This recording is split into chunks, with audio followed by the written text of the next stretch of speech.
Yo, okay, so time for a new video, and I'm gonna title this video as a woman's worst nightmare is taking accountability, because I feel like it's very relatable to this topic that I'm just about to talk about. So yeah, I was on Reddit yesterday, and I stumbled across this woman, and we was talking about like normal things at first, finances, cost of living, and and just normal life stuff, as you do. And me being me, I couldn't help but show her my approach in videos where I've approached women and they've said they've got a boyfriend, or they've said no, or they've gave attitude, or they've said straight away they're not interested without even getting to know you or your personality.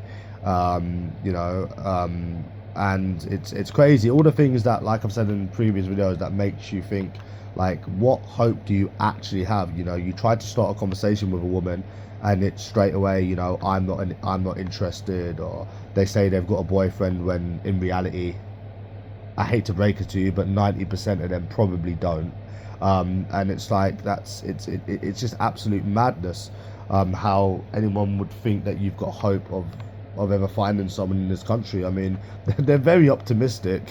I don't even think I could have that hope, after all of them bad experiences. But it is what it is. But the main point of this video is not that. The main point of it was that with that, I also showed her like messages, between me and like different women, like some that I met in the club, the bar, the pub, the street, various different places. And there was one where this woman and I was speaking, every day for a week, and only in the end for her to say, "Oh, I didn't feel the spark, and I'm not interested in dating." Now, at the end of the day, right? If that's the case, then you shouldn't give your number, reply every single day, keep somebody on that string along to then cut them off the string in the end. That is somebody doing that on purpose. Now, the reason I said that, and not just if they feel this way, they shouldn't give their number, because obviously the excuse is always going to be, because people have got tons of excuses for women. I don't know why they do, but they do. The excuse is always going to be, well, they gave their number to get away from you, or they gave their number to because they felt uncomfortable, is one thing. But then the other thing being is them giving you their number, stringing you along every single day, only in the end for them to just say they're not interested in dating. I mean, they literally done that on purpose. I mean, it doesn't take Einstein, to work out, and she just weren't having any of it at all. No matter what I was showing her, she was dismissing all of my struggles. She didn't care. All she cared about is victimizing women. Sad reality we live in nowadays. And then I'd show her another one where I was speaking to this woman for 2 weeks, and when I mentioned meeting again, she was keeping me on that white string along. All of a sudden, oh, we can't meet because we live too far away, when in reality we didn't live far at all. And then what made it even worse is I was showing her like women that agreed to meet me. Then on the day they were supposed to meet, one of them said, "Oh, I want to get back with my ex," or one would block me, or one just wouldn't reply back. Yeah, these women done that on purpose. There's literally no denying that. They never just randomly changed their mind like she was trying to make out, or decided against it. They literally done it on purpose, because at the end of the day, if somebody changes their mind that quickly, a few different people, I would probably want to go to a psychologist and see what undiagnosed condition I've got if I'm changing my mind that quickly. Of course it was done on purpose. Just like if a man was to do it, it would be done on purpose. I don't know why people seem to think women can't do things on purpose the way men can. They're not newborn babies. They know exactly what they're doing. And she wasn't taking any accountability for it. It's not even like she said, "You know what, I thought you was wrong on two of them, and I thought you was right on two of them." She just done nothing but continuously defend them and continuously make excuses for them. And what's so mad is, what a lot of you don't know is that even though some people are good at approaching, there's not a lot of people that are good at texting. I'm good at approaching and I'm good at texting. And I actually arranged to meet with some of these people and they still come out with their bullshit. You know, I've been dealing with this for fucking years. You know, I tried explaining this to her, and she, anything I would show her, she would dismiss and twisted it to what suited herself. Because it was as if my struggles didn't suit her. It's insane at the end of the day. And then another thing was, yeah, and then she was trying to say about how I was coming on too strong. And then that's a bit weird to say, because if I was coming on too strong, why did they arrange to meet me and then, you know, bottle out last minute with some bullshit excuse? You know, it's always excuses. And do you know what? I would love somebody one day to explain what that means, coming on too strong. I would love one day for somebody to explain that to me. Because it's to the point now where you hear it so much, it doesn't even make any sense. I mean, I've had a one night stand before, you know, with a woman that come on to me, and then she was trying to say that I'm the one that come on too strong. I mean, I feel like it's just a thing people say now. Just like when people say women don't owe you anything in the wrong context. You know, they use that word to justify their shitty behaviour. Try to justify their shitty behaviour rather, but you know, it's like that whole coming on too strong thing. It's weird because it's like all of these women will tell people that they want confident men, and they want people to be assertive. And assertive basically means forward and flirty and very forward with your intentions. Then as soon as you are, oh, you're coming on too strong. I mean, it doesn't even make sense. Like, there was nothing too strong coming on my messages. They were completely fine. You know, it was just normal talk, but she weren't taking any accountability for the fact that they were just doing it on purpose. You know what I'm saying? And it's crazy. And then I would say to her about how, like, they'd reply to negative things, but they'd ignore normal messages. And then she twisted it, saying, "Oh, well, no wonder they don't want you if you're, you know, saying negative things." Again, twisting things to what suits herself. Typical trait of narcissism.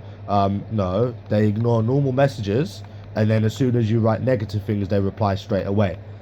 They literally have no accountability whatsoever for their actions. Like, they really don't.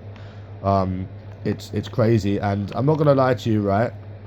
In the end, she was winding me up so much because she was completely ignoring what I was showing her and showing these women that were clearly taking the piss out of me. I started getting quite rude, and I started getting quite nasty. And at the end of the day, right, she was giving examples about, like, yeah, but people have had this done to them before, and people have had this done to them before, and they don't act like that. But the big difference is no one's had it like me. No one's had it nowhere near 10% that I have had it with these fucking women. You know, and, you know, I've said it once and I've said it before. If anybody went through even 5% of what I've been through, they would have ended up killing someone. So in the end of the day, right, at the end of the day, I'm not normal, because a normal person does not have the amount of patience that I do, which is a good thing. You know, they might want to say, oh, you know, what you're saying is a bit bad and what you're saying is sick. What about all of the things these women have done, you know, in the years? The piss taking, the leading on, the wasting your time, you know, considering how much you've tried, you know, to make it work. At the end of the day, with these women and with a lot of people, they're very fast to see it from one point of view, which is their own point of view or a woman's point of view. But if they actually saw the bigger picture and they actually saw it from your point of view, they would understand why you feel the way you do. If they actually if they literally put themselves in your shoes for 10 seconds, they would know exactly why, you know, you've said the things you've said and you feel the way you do. It's completely justifiable. I mean, at the end of the day, right, how would we know if it is or it isn't? No one else has been through what I've been through, nowhere near what I've been through. You know, if it was a woman that had been through all of this, or a man that had been through all of this, they would have ended up killing someone. It wouldn't even be someone saying stuff verbally. So at the end of the day, you know, don't judge a man unless you've walked a mile in his shoes. Because I don't think anyone would be here now if they went through half, even, like I said, even 10% of what I've been through. You know, they dismiss all your struggles and then they go back to victimizing women. It's insane. It is very insane. And, you know, it's not like you're these people making these videos and you've never tried. You generally literally have tried more than anybody in the world, and that's something that you'll always have going for you. You know, it's completely justifiable why you feel the way you feel, you know, and sometimes you say the things you say. What would they be like if they went through anything near what you've been through? What, they would just be fine with it? They would just be a normal person? Of course they wouldn't. Do you know what I'm saying? So yeah, it's strange how like they completely dismiss your struggles and just just talk about what suit, you know. It's just it's crazy. It's crazy. Like, it's, you've been through hell and back with these women. I would love to meet somebody that's been through even half of what I've been through, right? And see what they're like now. I bet you they're mentally fucked up in like a mental hospital or something. It's because of these women. They don't take accountability for anything they do. You know, at the end of the day, like, I know, like, people sit there and say they don't complain, like, don't complain, and a man don't complain, but literally, like I keep saying, if anybody went through half of what I've been through, they would end up going on a killing spree. I swear to God they would. You know, how I never ended up going out and killing anyone after all of these years, I shall never know. But you know, people still give you shit. People still victimize women. People still don't hold any accountability for what they've done. It's fucking madness. They just try and say, oh well, they just changed their mind. No, they've done what they done on purpose. It's insane. But yeah, women's worst nightmare is taking accountability. It's certain now, bro. It's verified. After that today, you just know, you know. But that's that.